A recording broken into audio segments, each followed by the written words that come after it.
Welcome to our channel. ഇന്ന് നമ്മൾ പച്ചക്കറി വേസ്റ്റിൽ നിന്നും ജൈവലായനി ഉണ്ടാക്കുന്നൊരു വീഡിയോ ആണ് കാണിക്കുന്നത്. അതിന് വേണ്ടിയിട്ട് പച്ചക്കറി വേസ്റ്റ് എടുത്തിട്ടുണ്ട്. പിന്നെ ഒരു ബക്കറ്റിൻ്റെ സൈഡിലും താഴെയും ഹോളിട്ടെടുത്തിട്ടുണ്ട്. ചെറുതായിട്ട് മുറിച്ച പച്ചക്കറി വേസ്റ്റ് ഈ ബക്കറ്റിലേക്ക് ഇട്ട് അടച്ചു വെക്കണം. നമ്മളിവിടെ കോഴികൾക്ക് വേണ്ട ലാർവകളെയും അതുപോലെ തന്നെ ജൈവലായനിയും ഒരുമിച്ചാണ് ഉണ്ടാക്കുന്നത്. ഫ്ലൈസ് വന്നിരിക്കാൻ വേണ്ടിയിട്ട് ചെറിയൊരു ഭാഗം തുറന്നു വെച്ചിട്ട് ബാക്കി ഭാഗം അടച്ചു വെക്കണം.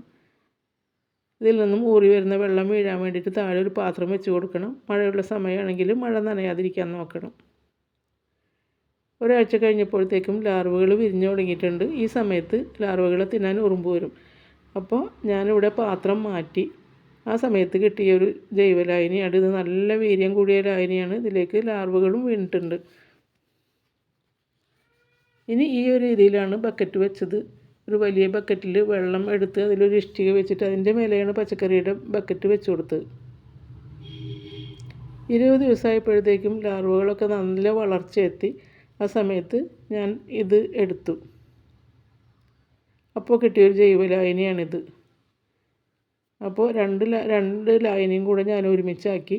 ഇത് നല്ല വീര്യം കൂടിയ ലായനിയാണ്. അതുകൊണ്ട് നേരിട്ട് ചെടികൾക്ക് ഒഴിച്ചു കൊടുത്തു കഴിഞ്ഞാൽ ചെടികൾ കരിഞ്ഞു പോകും.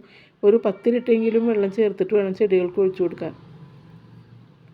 ചെടികൾ നന്നായിട്ട് പൂക്കാനും കായ്ക്കാനും തഴച്ചു വളരാനും ഈ ഒരൊറ്റ ലായനി മാത്രം മതി. അപ്പോൾ ഇന്നത്തെ വീഡിയോ ഇഷ്ടമായാൽ ലൈക്ക് ചെയ്യണം, കമൻറ്റ് ചെയ്യണം. ചാനൽ ഇഷ്ടമായാൽ സബ്സ്ക്രൈബ് ചെയ്യണം. Thanks for watching.